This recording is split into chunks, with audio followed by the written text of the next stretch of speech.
পাক্কা 2 ঘন্টা ধরে দেখছি তুমি সবজি কুটে যাচ্ছ। আরে এত সবজি কুটার কি আছে?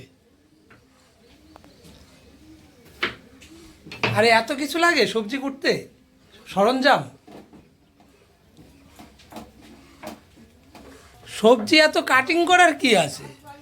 রান্না কখন করবে? 2 ঘন্টা তো হয়ে গেল সবজি কুটেই যাচ্ছ।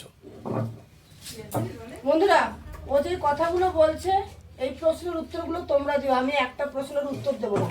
এখানে যে আমি সবজিগুলো কেটেছি, এখানে সামনে আসো, সামনে আসো। এখানে সবজিগুলো কেটেছি, এর থেকে মানে এটা কাটিং কোথায় দেখা যাচ্ছে? এইভাবেই তো আমরা জানি সবজি কুটতে হয়। এই যে দেখো, এটা নাকি কাটিং। তো এর থেকে কিভাবে সবজি কুটতে হয় তোমরা তোমাদের দাদাভাইকে উত্তরটা দিয়ে দাও, আমি বলবো না এগুলো নাকি সবজির কাটিং হয়েছে, ঠিক আছে?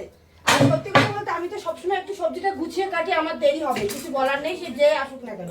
আমি ওই ছেঁড়া বেড়া কাজ জীবনে করিনি, করতেও পারবো না।